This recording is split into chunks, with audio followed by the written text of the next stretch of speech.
preparation for our Sunday school, high school, and college graduation, I want to have, as promised, I want to have a discussion with you about the working together between spirituality, education, and science.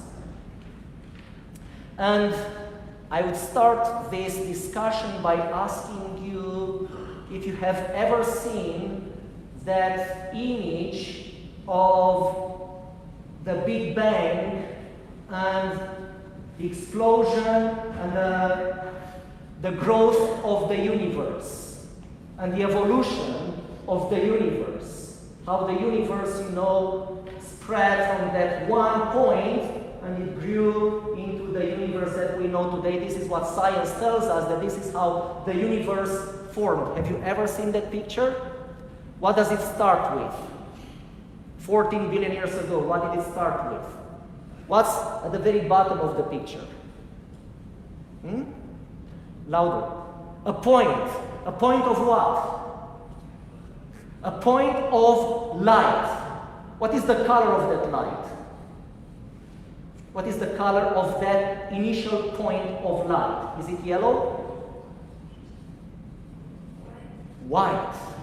It is white. How is the light later? So from that point, we have what? Spreading what? Light. Right? But how is this later light? Is it as white as that initial point? How is it? Yellower and yellower. Right? Do you know that we have been looking at something very similar, telling the same story every time we came to our church? Look at the icon of the Platytera. What is in the very center of the icon, or who is in the very center of the icon of the Platytera? Louder. Our Lord Jesus Christ, right? True God from true God, as we proclaim in the creed. What's around him? What's around him?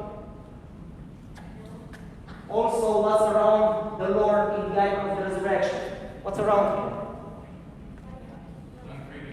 Uncreated light. That's the answer. Uncreated light. That very white, beyond white, uncreated light that the Bible, the Holy Fathers speak about. And that light spreads, as we can see in those rays, it spreads. How is the background of what color is the background of the icon of the Platytera, and what is the traditional background of the icons in the Orthodox Church? Yellow, gold. Why? Because the Bible, according to Isaiah, according to Moses, according to St. John the Evangelist in the book of Revelation, the people who had a vision of heaven had a vision of light, and in heaven everything was made of gold. Believe me, it's not gold. It is light, uncreated light, and everything, even matter, shines with light. So, is it not amazing how something that through spirituality, through a relationship with God, people saw thousands of years before science in the last decades came to the same conclusion? Is it not amazing that science came to prove nowadays that indeed, in the beginning, light shone in darkness. And the darkness could not comprehend it, and that light spread more and more until those photons of light were transformed into plasma, and then the plasma was transformed into matter, and then the energy that is present all over the universe formed and transformed everything. Is it not amazing that what we try to accomplish in our spiritual life is enlightenment, to be purified of our pleasures and desires and spiritual illnesses and to see this uncreated life from which everything came forth?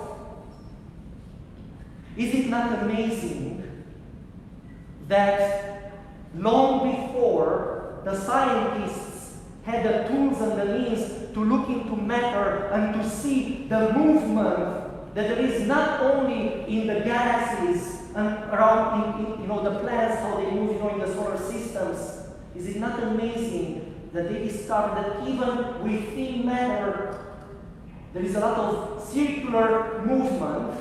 And centuries before they discovered this, the Holy Fathers spoke about the dance, the perichoresis between the Father, the Son, and the Holy Spirit. This is why, by the way, we are taken in that dance after we are taken out of the water on the day of baptism. This is why when a man and a woman get married, they are taken into that dance because they are supposed to step into the dance of the Holy Trinity and to have their life, their married life, or our life as Christians in harmony with the movement that God imprinted in the whole universe. Is that not amazing? Then why do we have this animosity between science and religion? Now, religious people don't want to hear about science, and scientists disregard spiritual religious people. I think it is so because on both sides we have a lot of pride.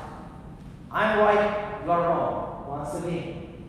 Instead of learning, once again, to say, to work together and ask people of faith, to say, I don't have all the knowledge of the scientists, but I could learn something from these scientists who are trying to find out what's going on in the universe.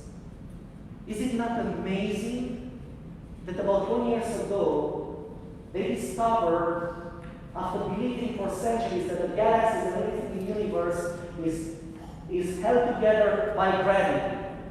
And about 20 years ago, they discovered that gravity is by far not enough to hold the matter together in the universe. Gravity is not enough to hold the planets on their orbit. So what is it? Scientists don't know until today. But they found out there are two forces at work in the universe. One that brings everything together, one that tries to break everything apart, to separate. When I heard that, I thought, wow, that sounds a lot like the grace of God that brings everything together, and the devil tries to pull everything apart and to destroy it. Does it not? So the scientists call these two energies that they don't know what they are. They call them dark matter, the one that brings everything together, and dark energy, the one who pulls everything apart, because they don't know what they are. That's why they call them dark.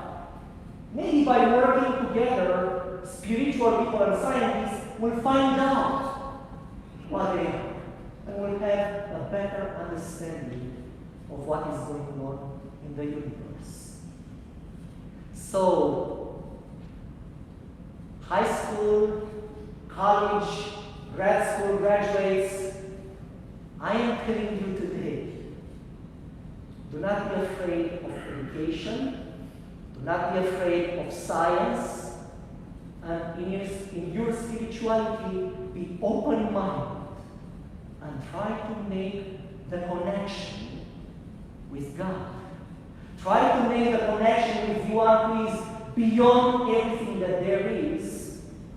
Use your mind to understand the mysteries of God. Use your spirit to go where the mind cannot go. And bring together what you find with the spirit, what you find with the mind, bring them together and give them to the world so that we could have a better understanding of who we are and how we are called to live in communion with everything that there is, and to come in communion with an uncreated light, now and forever, unto the ages of ages. Amen. Glory to the Father, and to the Son, and to the Holy Spirit.